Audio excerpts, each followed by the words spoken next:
Entonces ahora vamos a hablar de lo que es el retardo de crecimiento. Ya conociendo exactamente cómo sacar la edad correcta a nuestros bebés, vamos a proceder al tema del retardo de crecimiento del pequeño. Desde un punto de vista biológico, este RCF o reducción de crecimiento fetal o RCIU, como antiguamente se llamaba, ahora el término correcto es retardo de crecimiento fetal, se va a definir como la no expresión del potencial genético de crecimiento fetal. ¿Qué significa? Saber cuándo estaba destinado a pesar un feto o recién nacido no va a ser nunca posible, porque eso depende de la carga genética. Por ello, Por ello, se va a usar una definición operacional, entendiendo que el retardo de crecimiento es aquella situación en que el feto va a tener un peso menor al percentil 10. Acuérdense siempre este término percentil. ¿Qué cosa es percentil? ¿Cómo está el peso para la edad? Como llevan en pediatría, percentil 10, peso mínimo, percentil 50, peso ideal, percentil 90, peso máximo. ¿Estamos?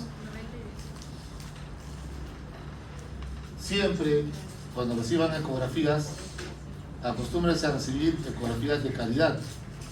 ¿Cuál es otra forma de auditarla? Por ejemplo, si ustedes reciben ecografías de 30 o 20 semanas, tienen que decirles gestación única activa de 25 semanas por ecografía del primer trimestre, si lo sacaron con ecografía del primer trimestre, por ecografía del segundo semestre, si utilizaron una de 20 semanas, o por ecografía del tercer trimestre, o de repente por FUR confiable y segura, si trabajaron con la FUR confiable y segura. ¿Ok? Pero siempre tienen que ponerle su nombre y apellido al bebé. No reciban ecografías que les diga gestación de 28 semanas por biometría fetal. ¿Eso qué significa? Que esa persona no sabe lo que está haciendo. ¿Por qué? Porque se está dando una mala información. ¿Por qué? Lo único que va a crear es confusión en la mamá. ¿Por qué? Porque si ella tuvo 29 y yo le digo 28, voy a decir total. Este me dice 28, el otro me dice 29, el otro me dice 30. ¿Cuánto tiene mi bebé? Solo va a crear confusión. En cambio, lo que deben de recibir es gestación de 28 semanas por ecografía del primer trimestre, debajo, crecimiento fetal en percentil, no sé, 50, 60, 70, 20, 30, no sé, el número que ustedes quieran, que encuentren ahí. ¿Y eso quién te lo va a votar? El mismo ecógrafo. En su informe, en su reporte, te va a poner cómo está el percentil, pero siempre y cuando tú le hayas ingresado la FUR correcta con la que están trabajando. Y en base a esa FUR, te va a sacar la edad correcta de ese día del bebé, y en base a esa edad te va a comparar el peso que encontraste ese día. No es lo mismo que recibir una información que diga, doctor, ¿qué te dijo la ecografía? Ah, doctor, me dijo que mi bebé está bien. ¿Pero está bien qué? ¿Pero está bien su peso, doctor? A ver, percentil 70, 80, ¿es lo mismo que percentil 10 o 20? No, pero está bien, porque está en el rango de 10 a 90. Pero no es lo mismo. Entonces hay que ser más específico. ¿Por qué? Sobre todo para el seguimiento. No es lo mismo que ahorita tenga 28 semanas, tenga el percentil 80, a las 32 le vuelvo a hacer la ecografía, percentil 30. Algo está pasando. La curva no está yendo como debe ser. Este bebé se me está cayendo. O también lo contrario. Empezó con percentil 30, 40, 30, 40, de ahí 80, 90. ¿Qué pasa? ¿Por qué esa panza está creciendo? ¿Qué puede estar haciendo la mamá? Diabetes gestacional. Entonces, eso siempre hay que por eso entender el percentil. Decirle a la mamá, señora, cuando alguien te haga una ecografía, pregúntale en qué percentil de crecimiento está tu bebé. No que te diga el peso, porque tú no vas a tener una tabla en la cabeza. Que te diga en qué percentil lo encontró ese día. Y de acuerdo tú vas a decir, a ver, si está alrededor del 50, el doctor me dijo que está en ideal. Alrededor del 90, muy grande mi bebé. Alrededor del 10, muy chiquito mi bebé. Listo, con eso le orientaste suficiente bien a la mamá. ¿Ok? La definición, de abajo el percentil 10, verdadero RCIU. A ver, estadísticamente pequeños se dice a los fetos que están prácticamente sanos, que solo el problema solo es el crecimiento. A ellos se les llama pequeños constitucionales o el nombre de pequeño para la edad gestacional. O sea, aquellos que están debajo del percentil 10, pero que no tienen ninguna alteración hemodinámica ni estructural. O sea, simplemente va a ser chiquito, como cualquier otro peruano. ¿Estamos? O sea, mamá, 1.40, papá, 1.50, no vas a querer un grandazo, ¿no? O no es de papá. Entonces, o también lo contrario, tener cuidado. Ponte que fuera mi hijo, yo mido 1.90, mi esposo 1.80, mi bebé va a estar en percentil 20, 30. ¿Por qué? Doctor, pero usted me ha dicho que debajo del percentil 10 es un RCIU. Pero si los papás son constitucionalmente altos, todas las familias son altos, no puede estar ese bebé en percentil y tendría que estar siempre pegado al 90. ¿Ves? Entonces por eso digo, por eso individualicen cada caso, al igual como le digo en los controles prenatales. No hay que ser así. No que allá Dilmo dice esto, no. Allá, como dice 10, si el percentil me sale 12, entonces no es RCIU. No es así. Personalmente, para experiencia, y eso le puede servir a ustedes, todo bebé, acostúmbrense cuando reciban un bebé, todo bebé de menos de percentil 40, ténganlo ahí a su ladito. Por algo está chiquito. Eso ya lo digo de manera ya práctica, por experiencia. Puede que sea más chiquito, está bien. Pero ¿a cuántos puedes salvar si tempranamente le detectaste el RCIU? Eso hay que poner a pensar, ¿a cuántos salvamos? No cuánto controlo, sino a cuánto voy a lograr salvar. O sea, con un impacto espero lograr mis actividades, mis acciones. Solo un tercio de ellos, de estos pequeños, van a ser realmente un RCIU. ¿Y cuál va a ser la importancia de la inteligencia placentaria? Que estos fetos, por causa placentaria, van a conformar un grupo muy especial. Son fetos que se van a beneficiar de la vigilancia intensiva de suboxigenación y la eventual interrupción del embarazo antes de término para evitar muerte o daño en el feto o neonato. ¿Qué quiere decir? Que si encuentro bebés pequeños con RCIU, mejor los alimento afuera que adentro. Porque el problema es una insuficiencia placentaria. Si la placenta ya no me sirve, ¿para qué lo mantengo adentro? Lo saco. Este es un consenso por el SUOP, que es la Sociedad Internacional de Ultrasonografía, el cual nos rige a nosotros los maternos fetales, que también soy socio ahí. Acá miren, todo esto es la característica precoz y tardío, sobre todo para discriminar los de origen placentario. Esto va a estar ahí, solo pueden revisar ustedes después. La idea es que siempre se trabaja con el Doppler. ¿Doppler qué significa? Medir flujos. ¿Ok? Medir flujos. Ya sabe la arteria que quieras evaluar. Territorio fetal, arteria cerebral media. Territorio placentario, arteria umbilical. Territorio materno, arterias uterinas. ¿Estamos? Y acá tienen sus características. Eso, como le digo, hasta esa tabla la pueden copiar ahí y si es normal la puedes tener ahí. Etiología. Feto pequeño, 2/3 de los fetos con un percentil menor al 10 y verdaderas, el tercio restante. Causas fetales, causas placentarias y causas maternas. Vamos a pasar a detallar uno por uno acá. Causas fetales. Dentro de ellas tenemos anomalías cromosómicas, todos los síndromes que conocemos, Down, Patau, Edwards, Turner, lo que ustedes quieran, que ahora mediante el ADN fetal y con las pruebas invasivas se pueden detectar, no con la ecografía mal llamada genética, obviamente se aclara a todos, es terminología por solución de la gente a veces que no lee, siempre tienen que explicar, cuando ustedes manden a hacer una ecografía, explíquenle por qué, y si no lo saben, primero pregunten al especialista para que informe bien a su paciente. El otro día recibo una ecografía o una orden, realizar ecografía genética para descartar síndrome de Down y para descartar preeclampsia. La paciente, para empezar, la paciente se estuvo peleando con su marido afuera. Oh, idiota, pasa, así lo llamó. Así lo llamó tal cual. Ya te imaginas cómo estaba su cara la señora. Idiota, pasa, pasar. Yo pero miré y dije, esta ya no. Ya empecé a respirar tranquilo, ya de respirar. Y de frente le empiezo a examinar al bebé. Y le digo, mira, primero hay que examinar porque el objetivo principal es ver la anatomía, no los marcadores, la anatomía. Porque como le voy a repetir, ya hay cirugía fetal, entonces tengo que descartar la anatomía. Y le explico a la paciente. Y de frente me dice, ¿qué? O sea, ¿tú no me vas a descartar si síndrome de Down? No. Porque ni esta ni ninguna ecografía es para descartar ningún síndrome genético. Es para ver los marcadores de probabilidad. no para descartar. O no le digo sí o no, ¿sí? Y la paciente, ¿qué me dijo? ¿Qué? ¿Esto se venía por gusto? Bueno, para usted ver que la salud de su bebé y la anatomía de su bebé es por gusto, sí, pues, ha venido por gusto. Ah, entonces, ¿qué? ¿Y preñarse tampoco me hace tratar? No. Porque si yo mido las arterias uterinas es para ver si tú tienes alto riesgo o bajo riesgo de preeclampsia. Pero de que tienes riesgo. Todas tienen riesgo. Ah, no, tú no sabes nada entonces. Me voy. Señora, retírese, no hay problema. ¿Para qué vamos a pelear? Pero se da cuenta el nivel, así viene. ¿Y quién inició todo eso? El que le dio la orden. Porque pone clarito, me enseñó, puso clarito. Descartar síndrome de Down. ¿Cómo yo voy a descartar una ecografía?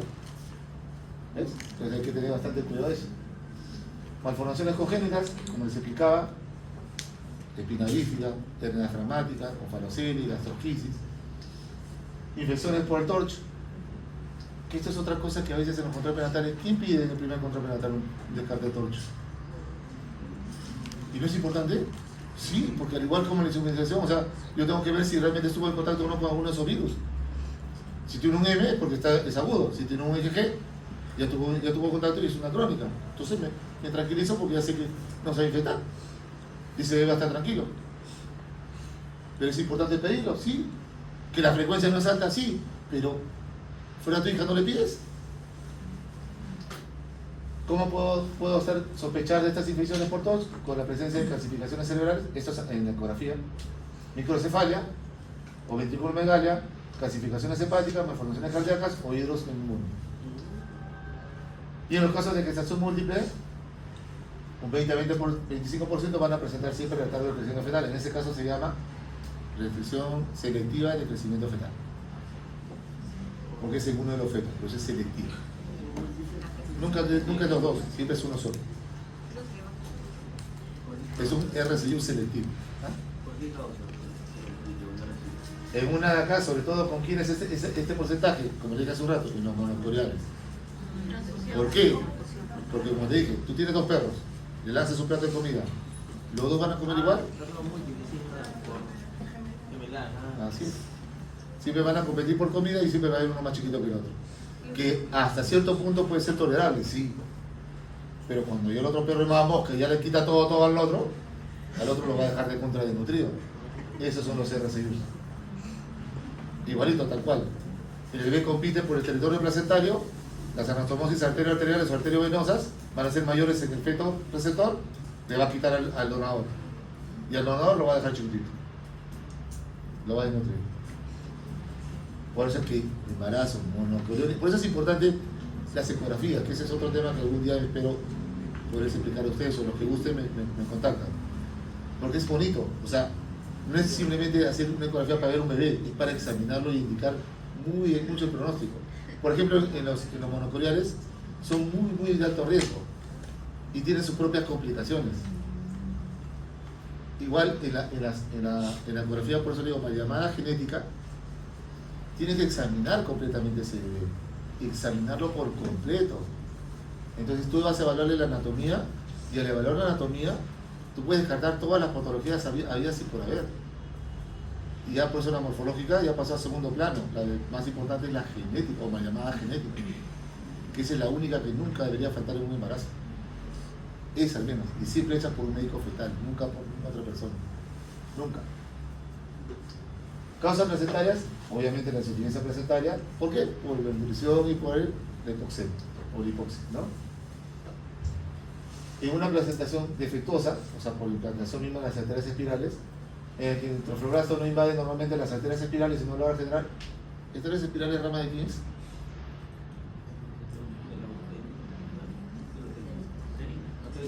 No, pues sí, pues, hasta acaso todos vienen de la aorta, ¿no? Pero ya, pues, ¿cuál es la...? De las alcuatas. ¿Las alcuatas de quién? ¿Las alcuatas de quién? De la uterina. ¿Y la uterina de quién? ¿La uterina de quién? Hipogastria, conocida como ilíaca interna. ¿Y esas vienen de la aorta descendente? Eso tienen que conocer, ¿por qué? Porque igualito, cuando tú miras el Doppler de las arterias uterinas, Y si tú ves que la velocidad es menor a 60 centímetros por segundo, no estás viendo uterina. Eso tiene que ver ustedes en su ecografía. Si el pata te informó una ecografía uterina, pero tú ves la velocidad al costadito menos de 60, este pata no sabe porque ha medido qué cosa, las arcuatas. Y eso no te va a salir. O sea, que nada le sirve la ecografía. Eso tiene que ver bien, ¿no? ¿Para qué? Para ver el intercambio de gases, nutrientes en el feto, que van a comprometer su alimentación, generando un retardo de crecimiento y hasta en casos graves, muerte fetal. Eso es lo que varios de ustedes me preguntan. Puede ser detectada por alteración tópica de las arterias uterinas o arteria umbilical. Arterias uterinas, predictor, no solo de preeclampsia, sino de RCIU. El ejemplo que les pongo siempre a mis pacientes: tienes tus mangueritas en tu jardín, tus plantas, tu bebé, el caño, tú. Si tú tienes esa manguera que la estás apretando mucho tiempo, a las plantas, ¿qué le vas a causar? Bajo aporte de agua y nutrientes. Por lo tanto, esa planta, ¿qué va a pasar? Se van a ir achicando y se va a morir. No van a crecer bien. Hacia atrás, ¿qué pasa en el caño si yo aumento la presión en esa manguera? El caño va a reventar. ¿Quién es el caño? La mamá. ¿Qué cosa hace? Preeclampsia. Por eso se miden esas mangueritas, que son las arterias uterinas.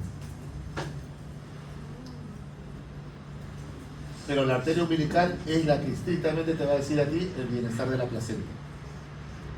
Tienes dos arterias umbilicales, puedes medir cualquiera, que te dé la gana, es igualito. ¿Ok?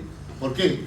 Porque al comienzo, después de la implantación a nivel de la placenta, tienen una intercomunicación que se llama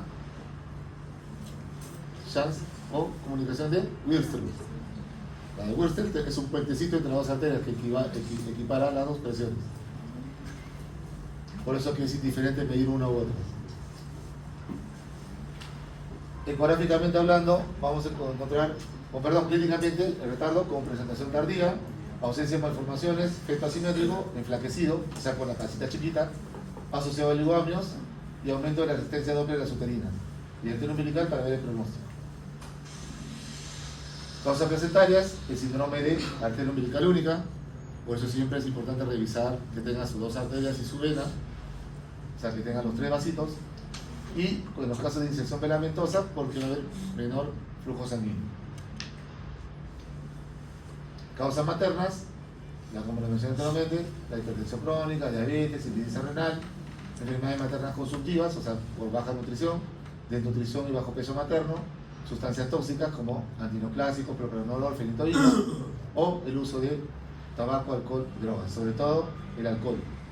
No se sabe exactamente cuál es la dosis para producir toxicidad del alcohol, porque hasta ahorita no ha existido una madre voluntaria que diga: doctora, voy a probar un vaso para ver cuánto afecta a mi bebé. O sea, no hay forma, ¿no? que esto se evalúe en instantes. Entonces, lo único que sí se sabe es que el alcohol hace daño.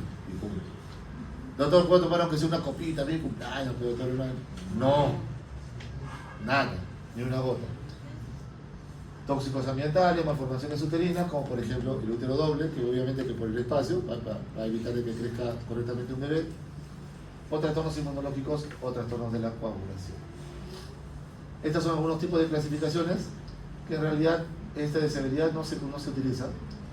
Según el momento de aparición, sí, como les mostré en el cuadro anterior, ya sea precoz o tardío, punto de corte 32 semanas, y según, a diferencia de la preeclampsia, si es que les explicaron, que supongo que les explicaron, cuando es una preeclampsia precoz, una preeclampsia tardía, precoz menor de 34 semanas, ese punto de corte es 34, no 32. 32 es para RCIU.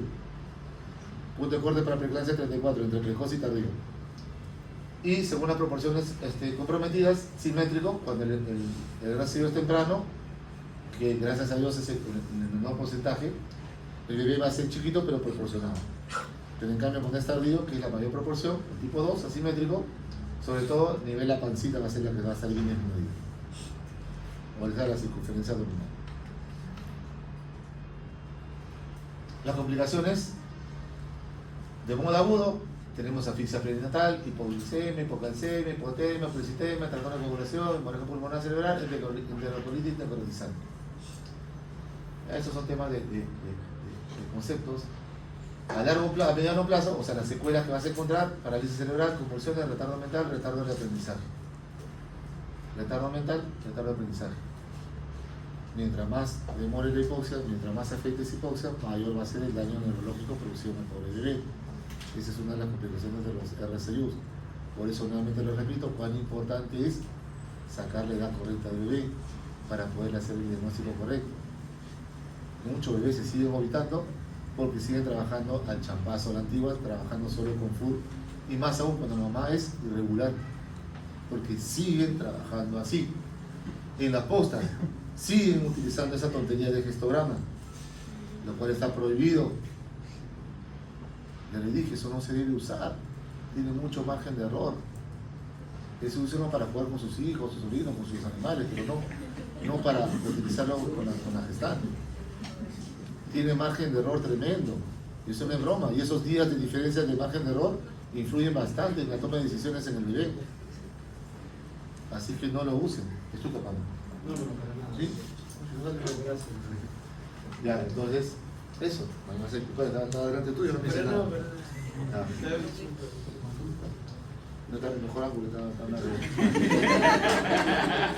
Y luego tenemos enfermedades del adulto, como la hipertensión crónica, diabetes, enfermedades cerebrovasculares y enfermedades coronarias. Todas ellas complicaciones asociadas al retardo de crecimiento. ¿Cómo llegamos al diagnóstico? Nuevamente les repito, datando correctamente al bebé. Tenemos ciertos signos de sospecha, como importante, altura uterina. Siempre voy a recalcar ese hecho, es importancia del control. Estimación ecográfica del peso fetal, saber medir. No sé si le dije a usted, porque se me confundo con otro grupo, es lo mismo.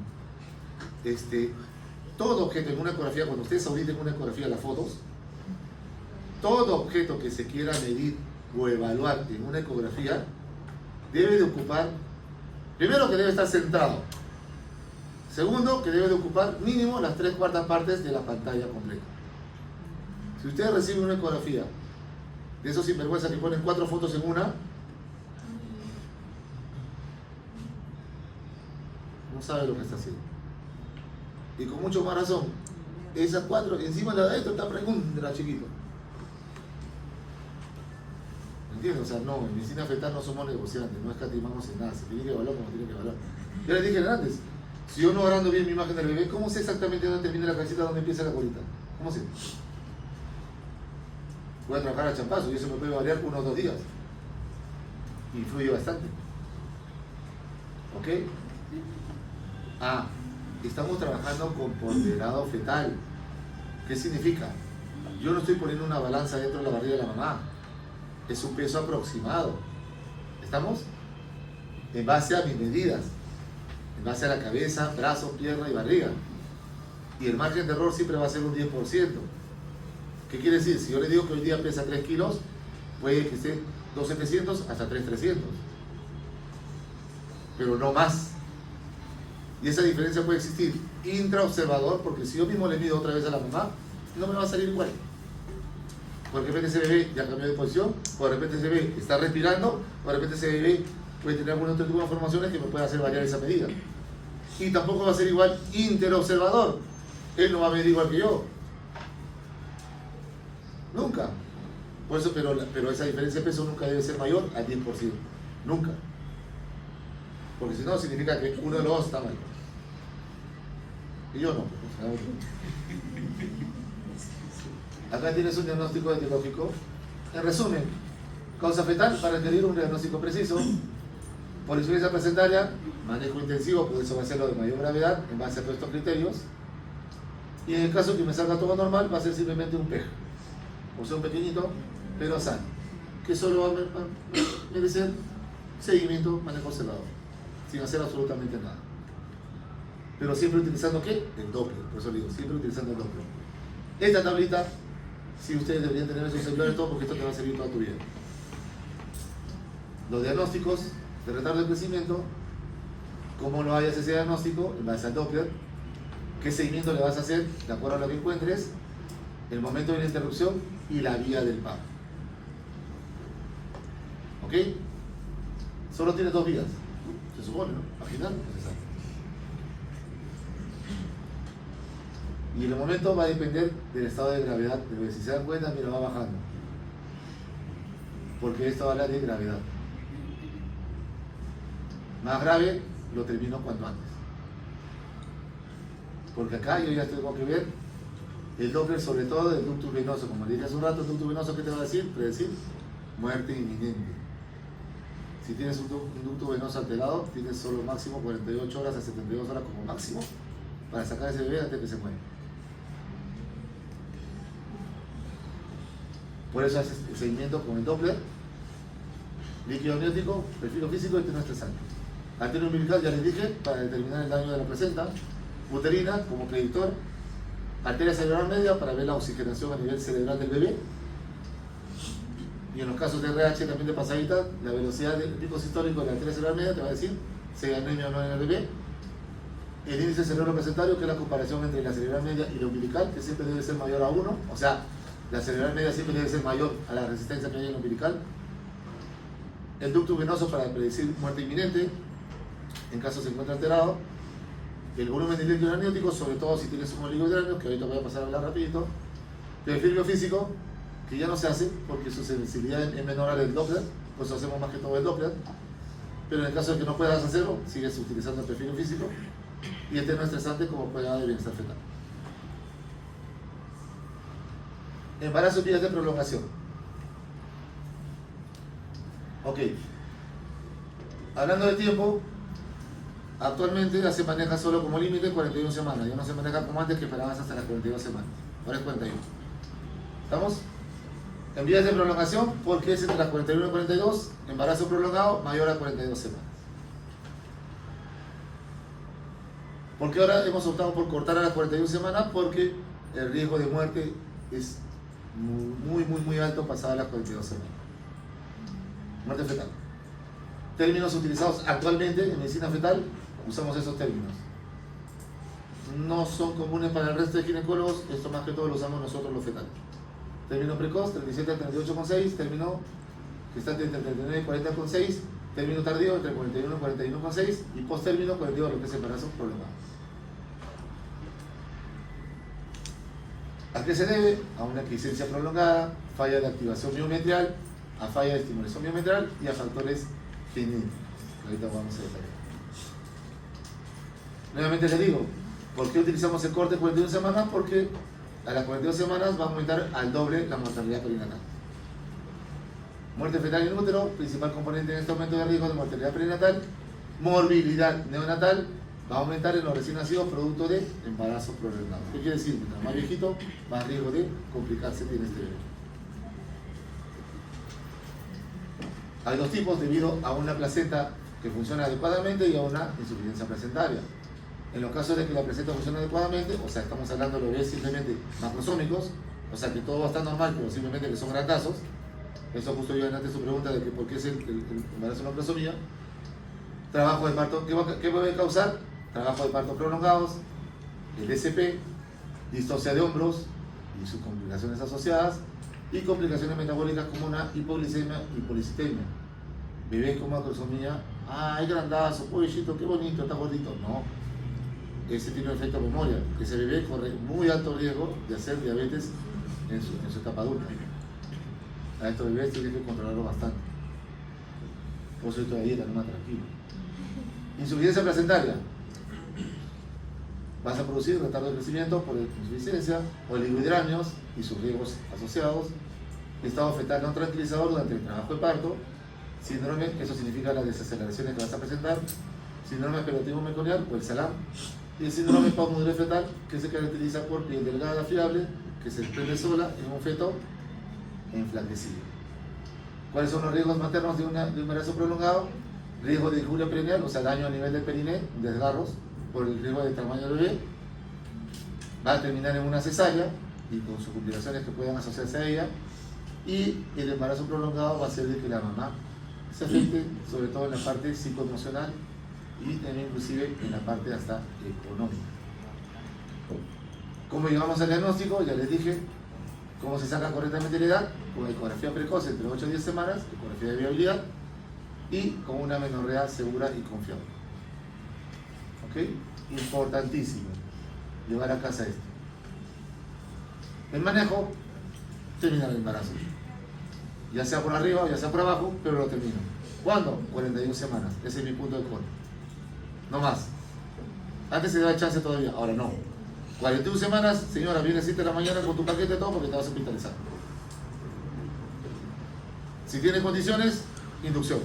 No tiene condiciones, se sale. Pero de ese día no pasa. O sea, evitar que llegue a parto prolongado. Así es, solo se queda en vías de prolongación. Bien. Así es. Por todos los riesgos que ya te mencioné. Claro. Inducción de trabajo parto, solo un paréntesis. ¿Qué uso para ello? Este es de bicho. ¿Para qué sirve el bicho? Para ver si induzco o no. No. ¿Para qué sirve el bicho? No. ¿Para qué sirve el bicho? O sea que el bicho me va a decir a mí si induzco o no. No, madurez acá. No, está bien, pero ese se llama test de bicho. Ya, tengo un bicho desfavorable, te lo abro en práctica. Tengo un bicho de 5, de 4. ¿Induzco o no induzco? Por eso te digo, en otras palabras, ¿tú me estás diciendo que el bicho sirve para inducir o no? No. Para madurez el No. ¿Para qué? Madurez el No. ¿Para qué sirve el bicho? Para ver el porcentaje de éxito del parto. El bicho no me va a decir a mí si induzco o no. Si a mí me da la gana, yo induzco con un bicho de 1 o 2. Pero mi porcentaje de éxito que voy a lograr va a ser muy bajo. Por eso que lo ideal es tener un bicho favorable. ¿Y cómo lo logro? Maduro cuello, previo a mi inducción. ¿Para qué? Para que mi porcentaje de éxito sea mayor al 80%. Porque tampoco me va a garantizar. O sea, porque tiene un bicho de 7, 8, ¿qué? ¿Va a salir sí o sí por parto normal? No. Pero sí tengo una muy altísima probabilidad de que se va a acabar. O sea, un bicho alto recién voy a madurar cuello. No, bicho bajo desfavorable, madura cuello. Ah, ya. Bicho alto a partir de 7 no hace nada y luces. Ah, Porque ya tu cuellito ya tiene condiciones. Ya está dilatado, ya está borrado. Todos los criterios que estaba mencionando. Altura de presentación y todo. Eso ya saben ustedes cómo es el bicho. ¿No? Y en cuanto a oligodramios, importantísimo medir el volumen. Solo mensaje para recordar. Esto. Ya no usamos el hila, usamos bolsillo mayor o pozo mayor. El hila solo se mide en los casos que tú tengas una sospecha subjetiva, porque primero tienes que ver y escucha, acá me parece un montón. Allá, para polihidramios, uso hila. Pero por lo general solo hago bolsillo mayor, en todas. Independientemente de la edad que sea. Sobre todo en embarazos múltiples. En ellos no mido nunca hila. Así sea la edad que sea. En ellos solo mido pozo mayor. Por obvias razones, si son 2, ¿cómo mido los 4 cuadrantes? En uno sí puedo medir, pero eso se hace a partir de las 20 semanas, no antes.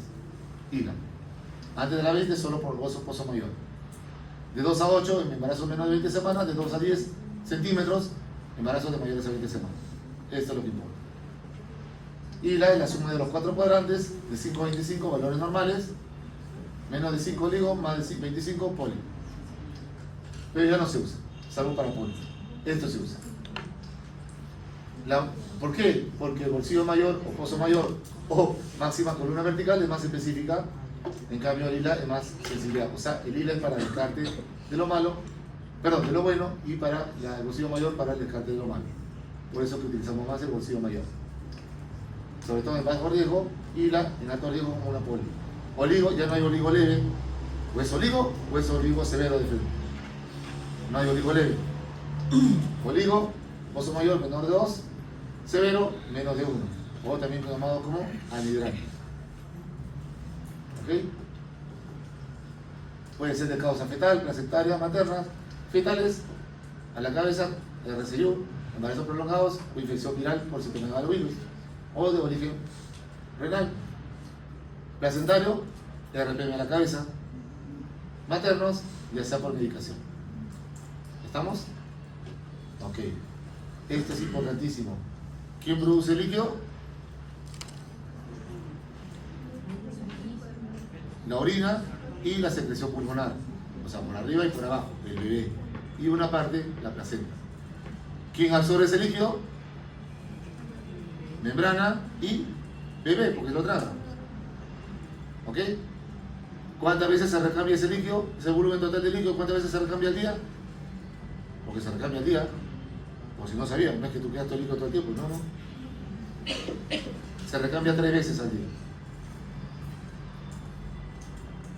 En el segundo trimestre, la causa va a ser explicada sobre todo por el RPM en el 50%.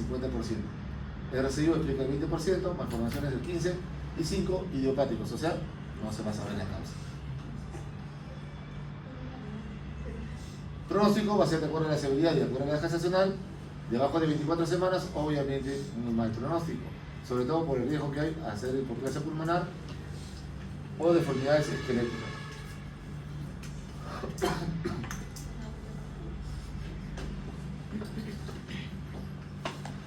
En una gestación a término va a haber mayor riesgo de complicaciones perinatales como cesárea, síndrome de alteración meconial o el hablar bajo y también el ingreso a un sino natal. Manejo clínico, de acuerdo a los protocolos para cada diagnóstico. En el caso de los fármacos, suspenderlos, ¿no? Y esperar su normalización. En caso que no se normalice, termina el embarazo. Y en el caso de malformación o infección, y eso ya va a depender de la unidad de materno-fetal. De acuerdo al grado de severidad de la malformación o infección, vamos a ver qué hacemos con ese bebé. Son manejos ya etiológicos. Y esto es para ver el seguimiento, sobre todo en los casos idiopáticos, lo que no se sabe la causa. Porque ¿qué vamos a hacer en estos casos cuando no se la causa? Anteparto, seguimiento cada 2 semanas. Ya sea con Doppler, NST y estimación del peso, para que no se vaya deteriorando. ¿Cuándo lo va a finalizar? Manejo una conducta expectante hasta las 37 semanas. Estamos hablando de idiopático, ¿no? Hasta las 37 semanas y luego finalizar de acuerdo con este bebé. Y el parto va a ser bajo monitorización continua, considerando una amniinfusión en los casos de, sobre todo, anidranos, una sensibilidad del líquido. En conclusión, el oligogramus es una condición compleja que requiere un abordaje cuidadoso. La identificación de la causa subyacente y un seguimiento estrecho son fundamentales, y el manejo multidisciplinario, como cualquier patología. Acuérdense, no somos únicos, tenemos que trabajar siempre en equipo, así como les voy a enseñar a ustedes el manejo de las claves en equipo. Igual toda patología se maneja siempre en equipo para optimizar los resultados perinatales. ¿Ok? Vamos a ver ahora el tema. Ahora rapidito nomás vamos a ver el tema de infección de vías urinarias.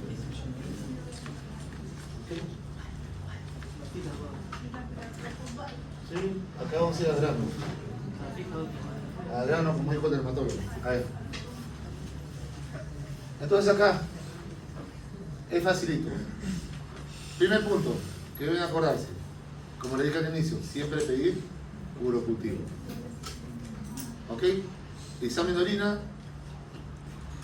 utilízalo si quieres para sospecha cuando tengas la clínica de una paciente. Si no, preferible siempre urocultivo. Siempre. ¿Ok? Eso siempre acuérdense desde ahorita.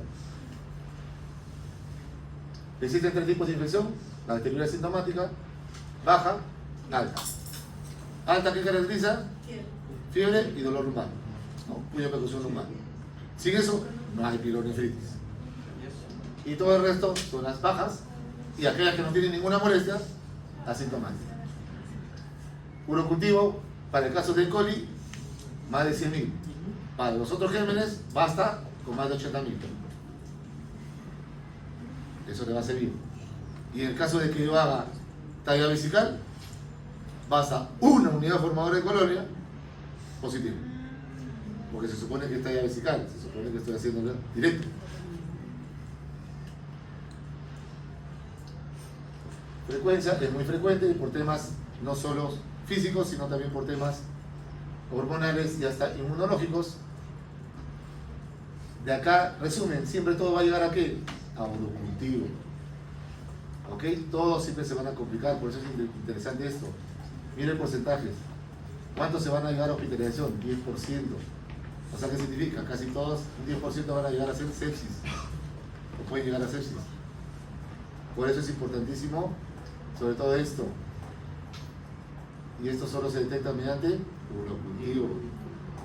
No examen de orina, urocultivo. No me indiquen con examen de orina. No seamos un chabacano más.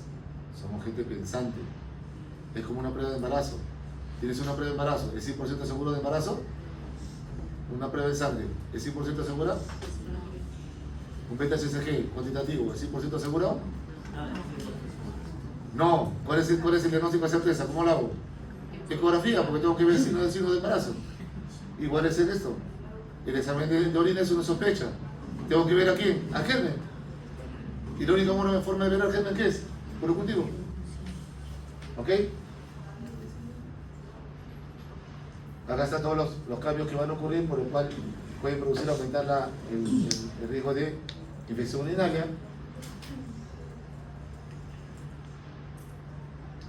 La patogénesis respectiva. Acá está sobre todo este tema que mira, ¿cuál es el más frecuente de todos? El E. coli. Ahí está, puede ser posible también por el resto. Factores de riesgo, aquí están todos los factores de riesgo, desde los más comunes hasta los menos comunes. Cuadro clínico, ya lo sabemos. Las complicaciones que pueden ocurrir en los casos de bacteriurias, obviamente cuando no son detectadas, factores de riesgo para prematurez y bajo peso al nacimiento.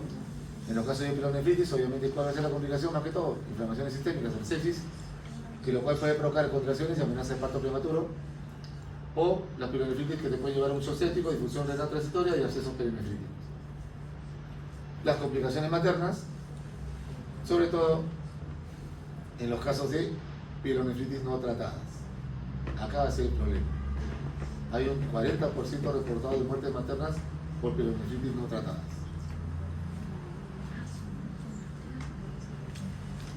El tratamiento va a depender de cada uno de ellos. En general, resumen, empezamos con, si tú tienes molestias urinarias, ya va a ser baja o alta. Pero si no tienes nada, encontraste un monocultivo, entonces va a ser como sintomática y empiezas con cefalosporinas de primera generación siempre. Obviamente te vas a guiar de tu antibiograma. ¿Ok? Alternativa nitrofurantoína hasta las 36 semanas. Después de eso no, porque hay riesgo de anemia hemolítica en el recién nacido. Utilicen siempre nitrofurantoína de acción prolongada, no los comunes, los genéricos. Los genéricos son horribles. Provocan demasiadas náuseas y vómitos en los pacientes. Es más, en todos. Ustedes alguna vez prueben a ver, van a ver una pastilla. Y eso se da cada 6 horas. Peor todavía. Sí, pero no se ha recomendado como primera línea. Lo ideal, manejar con cefalosporinas. Inclusive ya no dice las famosas penicilinas. Antes decían amoxicilina, ampicilina. Ya no, porque ya recontra manoseado. Entonces trabajas con cefalosporinas y sobre todo basado en tu antibiograma. Siempre completar tratamiento de 7 días, no 3, 4, 5 días. No estamos trabajando en una farmacia, somos médicos. Y siempre debes de confirmar el éxito del tratamiento con un monocultivo de control, 4 o 7 días después de culminado el tratamiento. En así tú bajas de igual manera. Si yo tengo molestias urinarias, si tengo un examen de orina sospechoso de infección, puedo iniciar el tratamiento de la misma manera mientras va corriendo mi locultivo, pero siempre le pido locultivo, el cual me va a confirmar o me va a descartar si realmente hubo o no hubo, porque de repente solo es inflamación. Entonces en ese caso me va a salir negativo y lo que tengo que hacer es suspender el antibiótico. En el caso que me salga positivo, voy a verificar, ¿este antibiótico está en mi antibiograma? ¿Es el correcto? Amplío el tratamiento. ¿No es el correcto? Lo cambio. Y también una vez terminado el tratamiento, controlo a los 4 o 7 días para ver si ha sido eficaz o no mi manejo. En los casos de presentar 3 o más episodios de infección urinaria, se denomina ito recurrente. En estos casos sí está indicado la profilaxis antibiótica. ¿Qué usamos? Nitrofurantoína. Una vez al día nada más por la noche.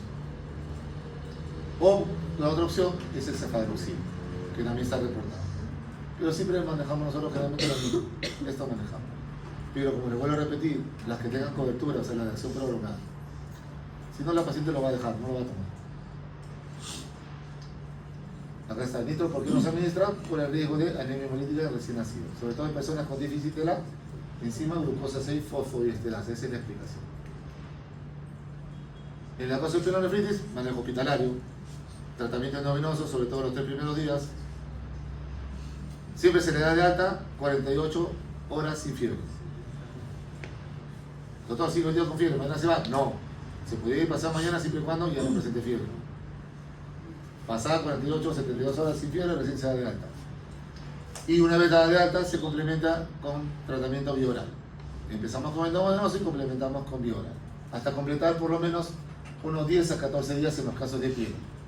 Y generalmente, los problemas de las pielos es que se puede presentar de manera seguida. Por eso es que nosotros debemos de hacer siempre en una pielonefritis controles con un urocultivo de manera mensual. Una vez que ya tuviste un cuadro de pielonefritis, haz controles de manera mensual con urocultivo. ¿Ok? Y siempre usamos de primera línea ceftriaxona. Es lo que más usamos siempre como cefalosporina, de tercera generación. En el caso de alergias, aminoglucósidos como la gentamicina. Eso es lo que mencionaba, cuánto tiempo debes complementar, cada cuánto debes hacer tu control mensual con un urocultivo, ¿ves? Primero para verificar si fue efectivo o no, y después de manera mensual. ¿Qué buscamos con el tratamiento? Erradicar, o sea, buscar la desaparición completa del patógeno mediante un urocultivo, y a los 28 días al mes también tengo que verificar. Aquí llamamos fracaso si persiste el patógeno inicial en el urocultivo. O sea, si tengo un urocultivo de control y sale positivo, es un fracaso mi tratamiento. Reinfección, si es que desaparece en el urocultivo de control, pero vuelve a aparecer en el siguiente que le hago al mes. Eso se llama una reinfección. Sobre todo si es positivo para la misma bacteria. Y recurrencia, cuando ocurre un nuevo episodio de un hito, luego de un urocultivo negativo, a los 28 días de terminado el tratamiento. O sea, el mes. ¿Perdón? La infección es inmediato. Es cuando no tienes el primero de frente lo tienes positivo, el de control. Acá es cuando el de control tiene negativo y recién positivo al mes. ¿Es como el mismo patógeno? No, puede ser cualquier otro. Es mi recurrencia. Es de recurrencia. La infección sí es La infección sí puede. ¿Ok? Preguntas.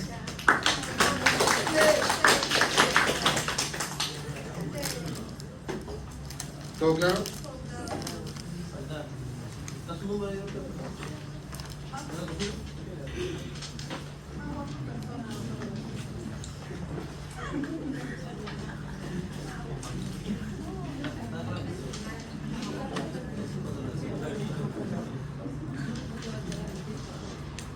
¿A mi número? 943 694234 943 694234. Donde yo trabajo es en el COSFIL. Y ese es el número de citas, es el de acá.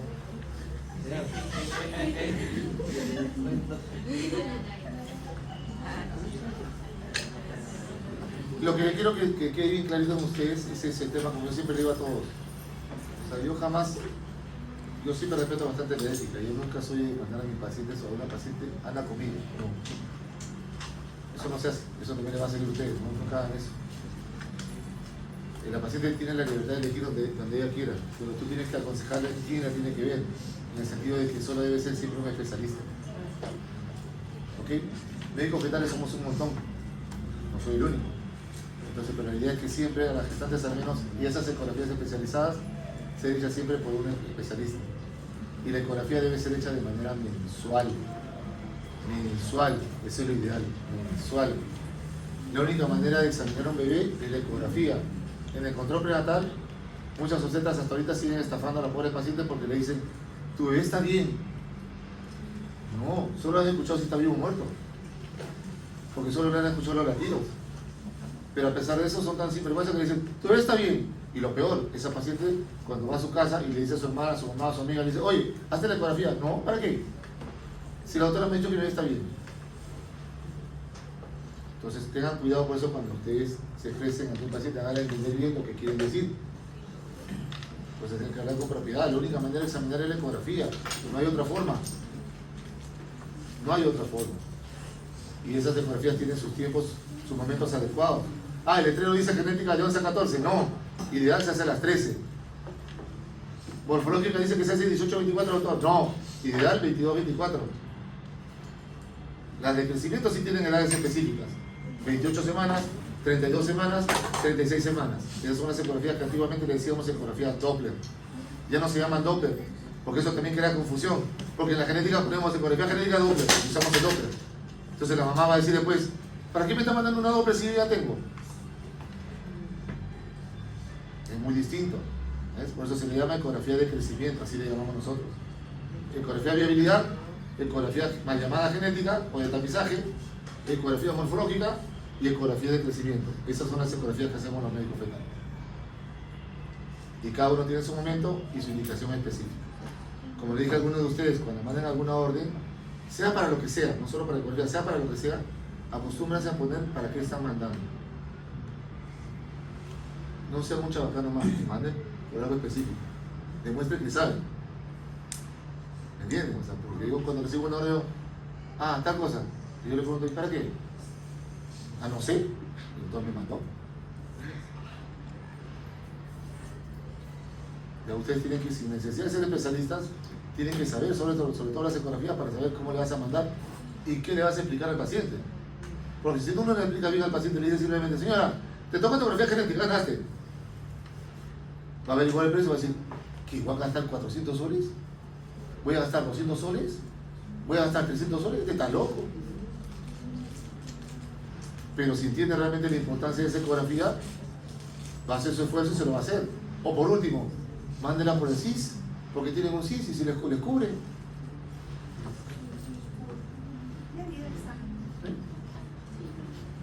¿Sí? Bueno. Ok.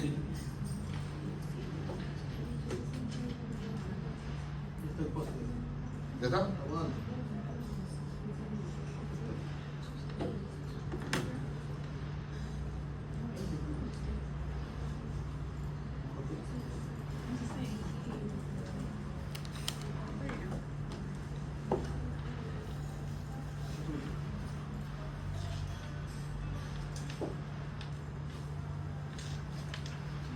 Sí.